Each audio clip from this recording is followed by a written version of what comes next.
देखो बच्चों, अब क्या हुआ, 30% स्टार्च ओरल कैविटी में हाइड्रोलाइज्ड हो गया। हाइड्रोलाइज का मतलब डाइजेस्ट हो गया। किसमें? माल्टोज में, आइसोमाल्टोज में, अल्फा डेक्स्ट्रिन में। ये सारे डाइसेक्राइड्स हैं। जो 70% जो स्टार्च है वो कहाँ आया? डिओडेनम में। डिओडेनम में by the action of pancreatic amylase, और यहाँ पे जो पीएच है वो अल्कलाइन होता है। Alkaline pH means around 7.4 to 7.8 के आसपास। अलग अलग बुक में आपको अलग अलग वेरी करेगा, और एनसीईआरटी में कुछ ऐसा दिया नहीं है। तो 7.4 टू 7.8 तक इस पे एक्शन होता है, और ये स्टार्च कन्वर्ट हो जाएगा माल्टोज में, आइसोमाल्टोज में और अल्फा डेक्स्ट्रिन में। ये सारे क्या है? डाइसेक्राइड्स। और मैंने आपको बताया कि डिओडेनम में सबसे पहले किस जूस का एक्शन होगा बच्चों? तो पैंक्रियाटिक जूस का, हमेशा याद रखना है।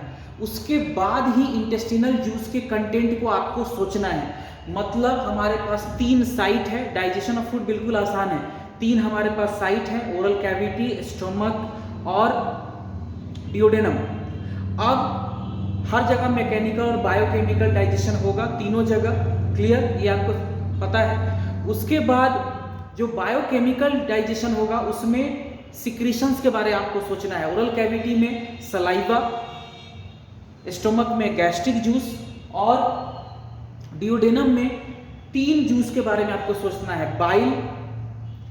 बाइल, फिर पैनक्रियाटिक जूस, और उसके बाद बाइल, पैनक्रियाटिक जूस और इंटेस्टिनल जूस। बाइल को सिर्फ पहली बार हम कब सोचेंगे? जब हम फैट का डाइजेशन कराएंगे। अदरवाइज कार्बोहाइड्रेट, प्रोटीन और न्यूक्लिक एसिड के केस में सबसे पहले आपको सोचना है पैनक्रियाटिक जूस के इंजाइम के बारे में, और उसको रिएक्शन करा देना है। उसके बाद जब डाइजेशन उसके थ्रू हो जाएगा, उसके इंजाइम में, तब हम इंटेस्टिनल जूस के इंजाइम्स को याद करेंगे कि कार्बोहाइड्रेट के लिए कौन था, प्रोटीन के लिए कौन है, लिपिड के लिए कौन है, या न्यूक्लिक एसिड के लिए कौन है। यहां तक समझ में आ गया? देखो इधर मैं रब कर रहा हूं।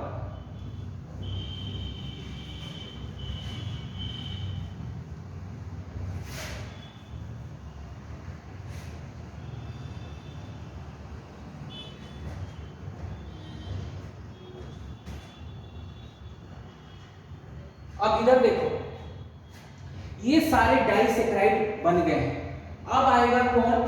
डिओडेनम में ही इंटेस्टिनल जूस। उसके बाद इधर लिख रहा हूं, यहां पे आ गया। अब आपको सोचना है सारे इंटेस्टिनल जूस में कौन से एंजाइम है जो कार्बोहाइड्रेट के लिए हैं। तो बस एक नाम आपको याद आएगा, दैट इज डाइसेक्राइडेजेस। डाइसेक्राइडेजेस। कुछ बच्चों ने होमवर्क भेजा था, उसमें उन्होंने डाइसेक्राइड्स लिख दिया है एंजाइम्स को। तो देखो डाइसेक्राइड्स पे कौन एक्ट करेगा? डाइसेक्राइडेजेस। दिस इज द एंजाइम, और इसके ऊपर एक्ट करेंगे ये एंजाइम। तो दोनों में डिफरेंस है। ASE लगा होगा तो वो एंजाइम होगा, और डाइसेक्राइड्स हैं तो ये क्या है? ये कार्बोहाइड्रेट का एक फॉर्म है। इसमें 2 ग्लूकोज यूनिट या 2 शुगर यूनिट है। अब डाइसेक्राइडेजेस के बहुत सारे एग्जांपल होते हैं बच्चों। जैसे इसके एग्जांपल है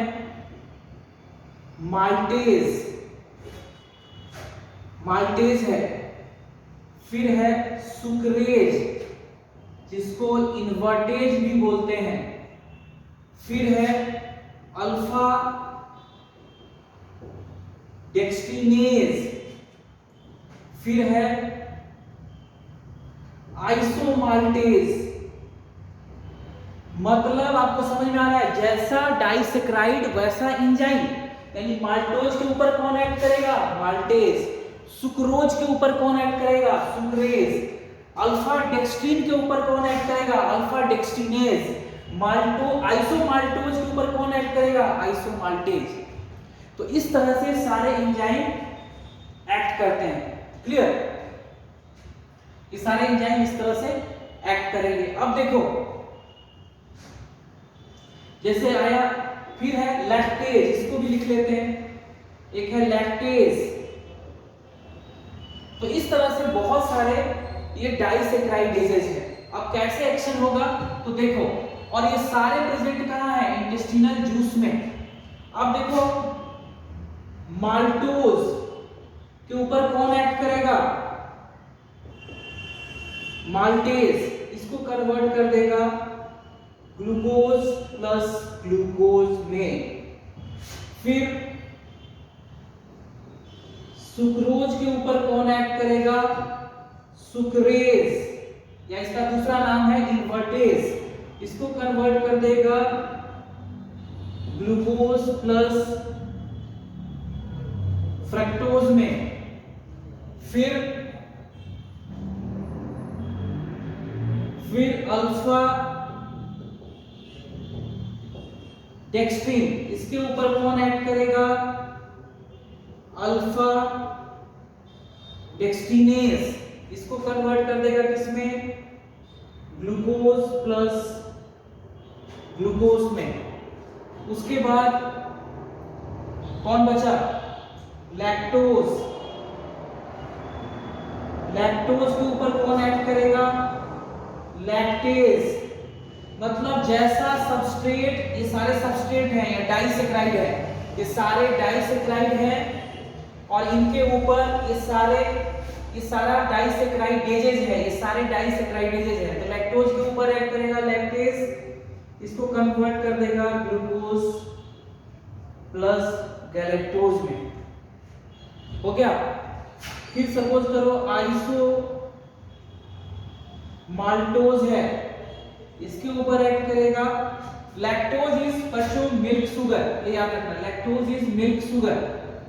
अगर हम दूध पीते हैं तो उसमें लैक्टोज होगा, उसको इस तरह से डाइजेस्ट कराया जाता है। आइसोमाल्टोज के ऊपर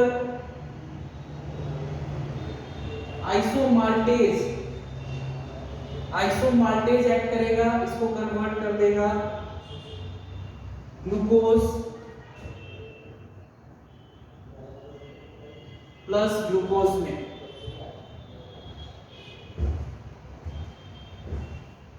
ग्लूकोज प्लस ग्लूकोज में।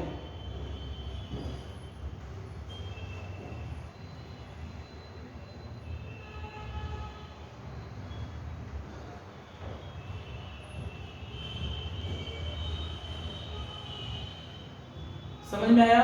तो इस तरह से डाइजेशन कंप्लीट हो जाएगा किसका, कार्बोहाइड्रेट का।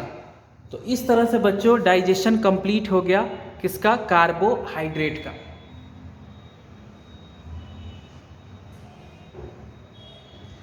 अब दूसरा कौन सा कंपोनेंट हमें याद करना है, किसका डाइजेशन होगा, प्रोटीन का। तो अब कराते हैं प्रोटीन का डाइजेशन।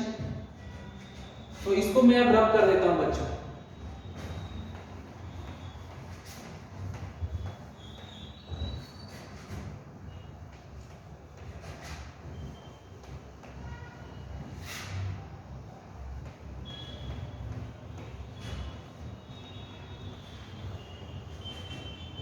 इसको रब कर रहा हूं, आप वीडियो पॉज करके नोट कर लेना।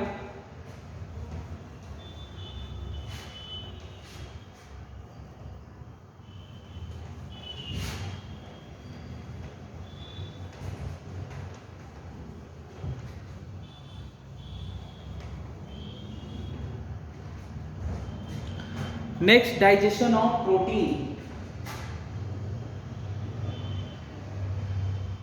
Digestion of proteins, digestion of protein. एक चीज और ध्यान रखना, एक प्रोसेस होता है, यहां पे मैं लिख दे रहा हूं, उसको भी ऐड कर लेना। ये इजी है, कोई आपको पता भी होगा, सॉलोइंग या डीग्लूटिशन। सॉलोइंग या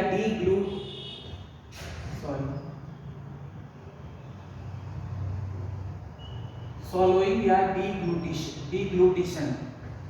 Swallowing या deglutition. Okay, what is that? It is the process of movement of food from oral cavity to pharynx and then to oesophagus. तो सॉलोइंग क्या है? प्रोसेस है जिससे मूवमेंट होगा फूड का, कहाँ? ओरल कैविटी से फेरिंग्स और फेरिंग्स से कहाँ? इसोफेगस। क्लियर? और इसोफेगस के बाद हमेशा सबके लिए है एक साथ। मैं अलग अलग देखो, अब जैसे मैं रोटी सपोज करो बटर रोटी और पनीर हमने खाया, तो ये अलग अलग थोड़ी डाइजेशन होगा, एक ही साथ होगा, लेकिन आपको इजिली समझ में आए इसलिए अलग अलग कंपोनेंट का हम डाइजेशन करा रहे हैं बच्चों, नहीं तो डाइजेशन तो वहीं शुरू हो जाएगा, है ना? तो डाइजेशन तो वहीं शुरू हो गया। तो ये ओवरऑल है, मतलब process of movement of food, या कह सकते हो आप बोलस, फूड या बोलस, ठीक है ना? बोलस बोलना ज्यादा सही है, मूवमेंट ऑफ फूड या बोलस ही बोल दो इसको तो ज्यादा सही रहेगा, बोलस। अब देखो डाइजेशन ऑफ प्रोटीन, तो देखते हैं ओरल कैविटी में नो डाइजेशन, क्योंकि प्रोटीन के लिए कोई एंजाइम नहीं है। Oral cavity no digestion. अब आ जाओ स्टोमक में वो सब हो गया है, मैकेनिकल सब हो गया एक ही साथ, वो अब बार बार मैं नहीं बोलूंगा, ठीक है ना? अब स्टोमक में आ जाओ, प्रोटीन का डाइजेशन हो रहा है स्टोमक में, तो कौन सा जूस सोचना है आपको बायोकेमिकल के लिए? Gastric juice. गैस्ट्रिक जूस में प्रोटीन के लिए कौन कौन से एंजाइम है? तो याद रखना है, प्रोटीन के लिए एंजाइम है पेप्सिनोजन, एंजाइम है पेप्सिनोजन,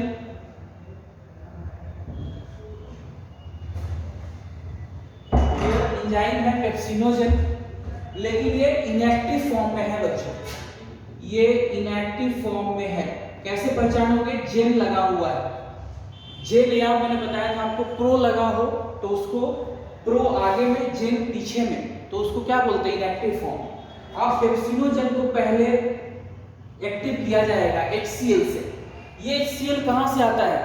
ऑक्सैंटिक सेल, याद है आपको? तो ऑक्सैंटिक या पेराइटल सेल से क्या आएगा? HCl आएगा। अब इसको कन्वर्ट कर देगा किसमें? पेप्सिन में।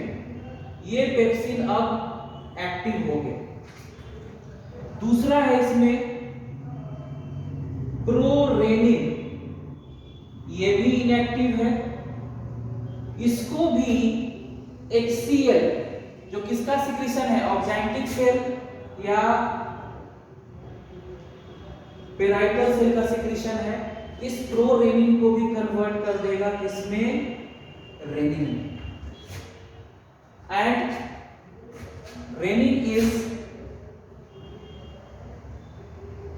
renin acts on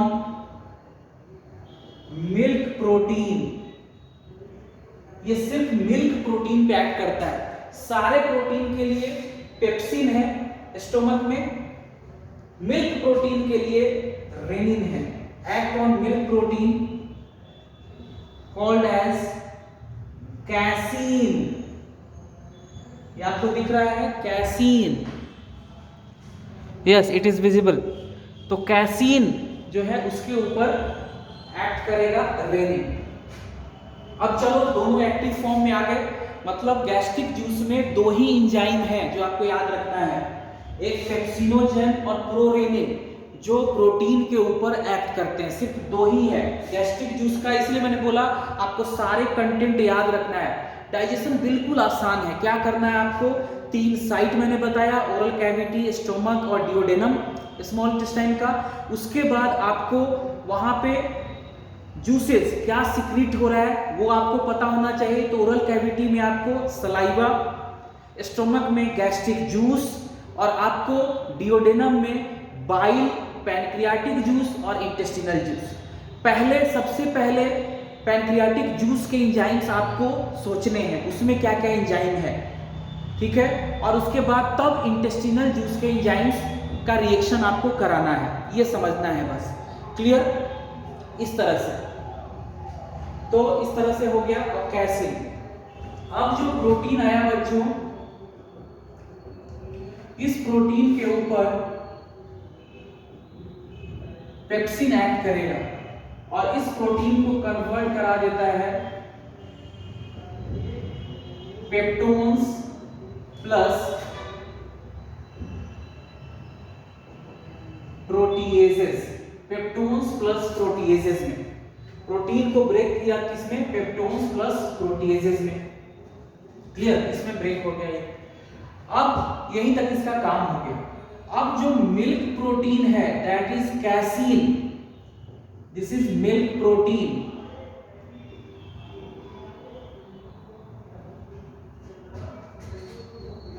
तो अब पढ़ते हैं डाइजेशन ऑफ मिल्क प्रोटीन। इस तरह से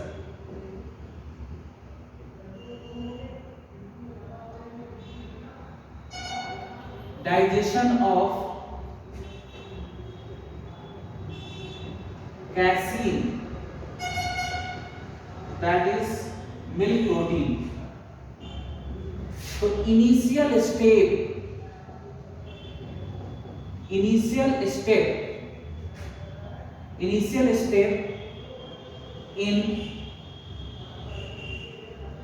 casein digestion, initial step in casein digestion. Initial stage क्या है?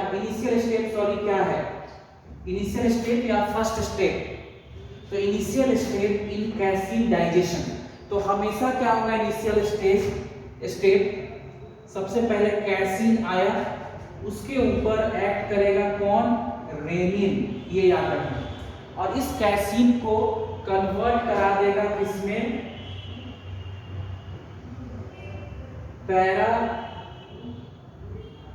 पैराकैसीन में। किसमें? पैराकैसीन में। और हमें पता है मिल्क में क्या होता है? कैल्शियम प्रेजेंट होते हैं। अब ये पैराकैसीन रिएक्ट करता है कैल्शियम के साथ प्रेजेंट इन मिल्क में अच्छा खासा कैल्शियम प्रेजेंट होता है बच्चों, ठीक है। तो पहला जब कैसीन का डाइजेशन होगा तो पहला स्टेप क्या होगा? कैसीन जो मिल्क प्रोटीन है उसके ऊपर रेनिन एक्ट करता है, इसको कन्वर्ट कर देता है किसमें? पैराकैसीन में। क्लियर? पैराकैसीन में कन्वर्ट कर देगा और पैराकैसीन के साथ कैल्शियम रिएक्ट करके बना देता है कैल्शियम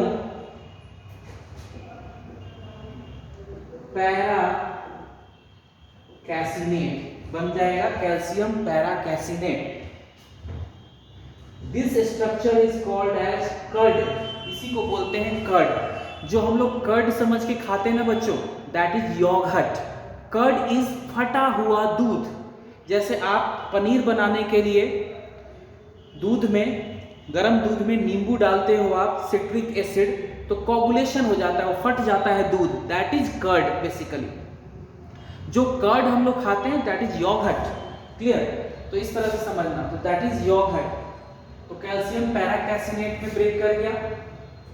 अब ये जो कैल्शियम पैराकैसिनेट है, अब इसमें फाइनल स्टेप आएगा। फाइनल स्टेप क्या होगा? और ये जो कर्ड बना, इस कंप्लीट प्रोसेस को बोलते हैं curdling of milk.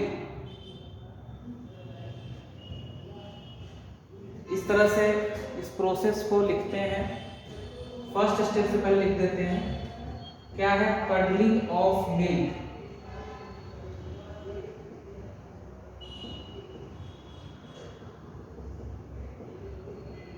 Curdling of milk क्या है? फॉर्मेशन ऑफ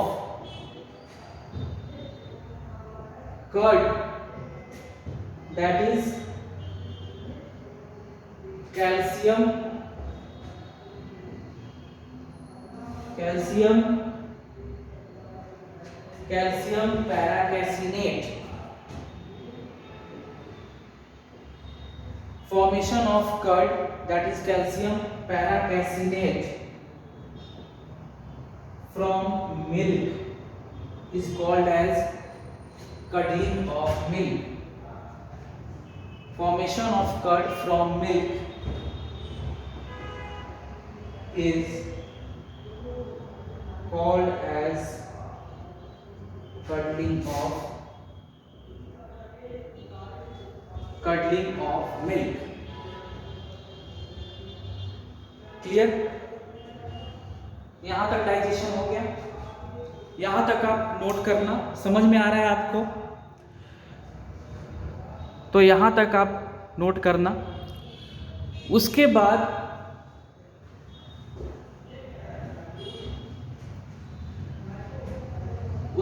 जो डाइजेशन होता है बच्चों, वो प्रोटीन का यहां तक हो गया, कहां? स्टमक में। हाँ, एक स्टेप और है। तो देखो, अब स्टमक में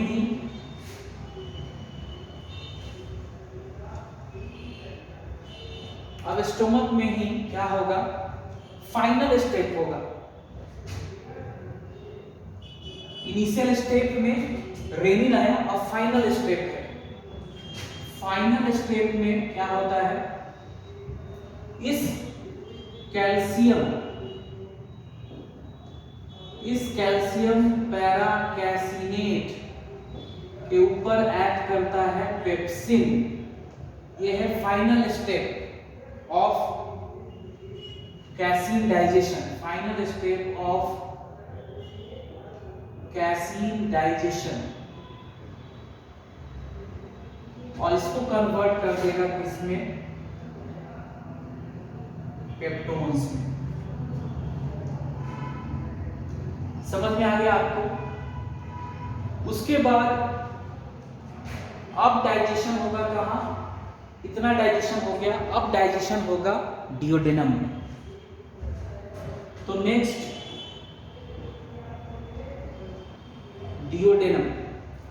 डियोडेनम में सबसे पहले मैंने बोला आपको किसके बारे में सोचना है?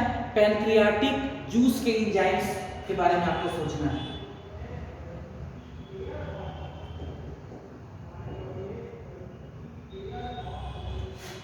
पैनक्रियाटिक जूस के एंजाइम्स के बारे में आपको सोचना है। क्लियर?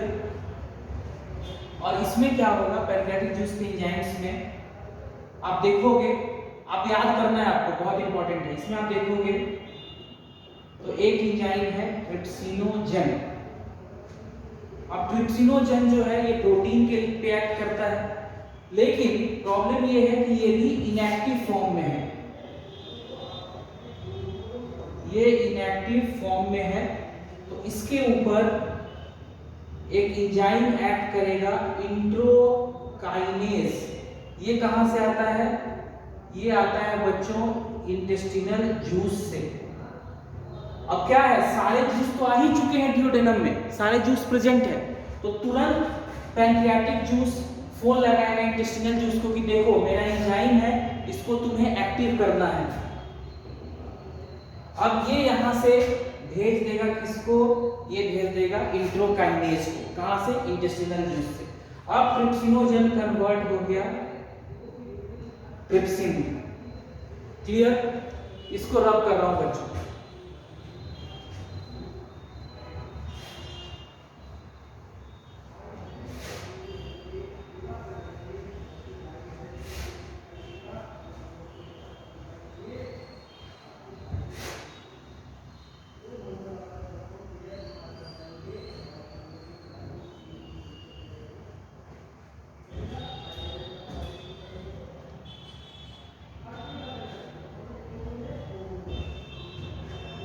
अब है दूसरे एंजाइम जो है, इनका नाम है काइमोट्रिप्सिनोजन।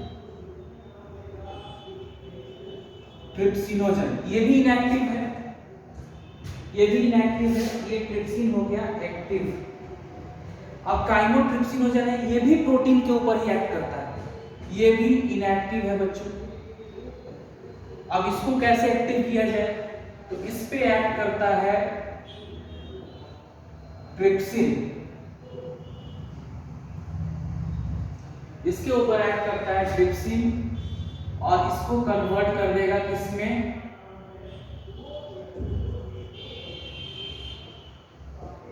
काइमोट्रिप्सिन में, इसमें कन्वर्ट कर देगा काइमोट्रिप्सिन में। क्लियर। उसके बाद जो तीसरा एंजाइम है जो प्रोटीन के ऊपर एक्ट करता है, that is carboxy peptidase, carboxy peptidase, और इसके ऊपर भी एक्ट करता है कौन, ट्रिप्सिन। प्रो है ना, यानी ये भी इनएक्टिव है बच्चों, प्रो है यानी ये भी इनएक्टिव है, इसको कन्वर्ट कर दिया कार्बोक्सी पेप्टिडेज में, कार्बोक्सी पेप्टिडेज में। अब ये तीनों एक्टिव हो गए हैं, तो ये किसके ऊपर एक्ट करेंगे। अब पेप्सिन ना सारे प्रोटीन को ब्रेक नहीं कर पाता, कुछ protein as it is duodenum में पहुंचेगा, तो प्रोटीन, फिर देखो यहां से पेप्टोन्स, स्टोमक में क्या ब्रेक हो गया था, स्टोमक में हमें मिला था पेप्टोन्स प्लस प्रोटीएजेस, और कुछ प्रोटीन एज इट इज आ जाते हैं कहां, डिओडेनम में। मतलब पेप्सिन सारे प्रोटीन को डाइजेस्ट नहीं कर पाता, तो कुछ प्रोटीन ऐसे आ गया, एग्जैक्ट इसका अमाउंट किसी को नहीं पता कितना आएगा, लेकिन कुछ प्रोटीन ऐसे ही आएगा एज इट इज, क्योंकि उसको पेप्सिन ब्रेक नहीं कर पाया था। फिर पेप्टोन्स, देखो पेप्सिन ने ब्रेक किया था पेप्टोन्स में, अपने नोट्स में देखो स्टोमक में क्या क्या प्रोडक्ट बना था वो देखो, तो स्टोमक में देखोगे तो पेप्टोन्स मिलेगा आपको, जिसको पेप्टाइड्स भी बोलते हैं, और इसी में प्रोटीएजेस मिल जाएगा आपको। ये तीनों के ऊपर एक्ट करता है कौन, trypsin, chymotrypsin and carboxy peptidase, इसको कन्वर्ट कर देगा किसमें, डाइपेप्टाइड्स में, डाइपेप्टाइड्स में। अभी भी सिंपल फॉर्म नहीं आया है बच्चों, हमेशा याद रखना कार्बोहाइड्रेट का यानी जो स्टार्च है पॉलीसेकेराइड, उसका सिंपल फॉर्म है ग्लूकोज या फ्रक्टोज। प्रोटीन का सिंपल फॉर्म क्या है, एमाइनो एसिड्स, यानी इसको एमाइनो एसिड्स में ब्रेक करना पड़ेगा। अब हमें फोन लगाना पड़ेगा किसके पास, इंटेस्टिनल जूस के पास, इंटेस्टिनल जूस के पास हमें फोन लगाना पड़ेगा, इंटेस्टिनल जूस के पास हमें फोन लगाना पड़ेगा। और क्या होगा, यहां पे क्या होगा देखो, अब इंटेस्टिनल जूस में आपको पता है कि एंजाइम है जिसका नाम है डाइपेप्टिडेजेस,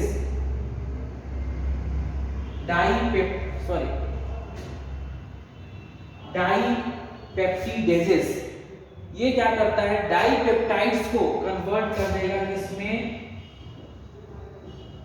एमाइनो एसिड्स में। हमारा काम हो गया, हमारा काम आसान हो गया बच्चों। क्लियर। तो इस तरह से प्रोटीन का डाइजेशन कंप्लीट हो गया। क्लियर। नेक्स्ट डिस्कस करेंगे इसका डाइजेशन ऑफ फैट।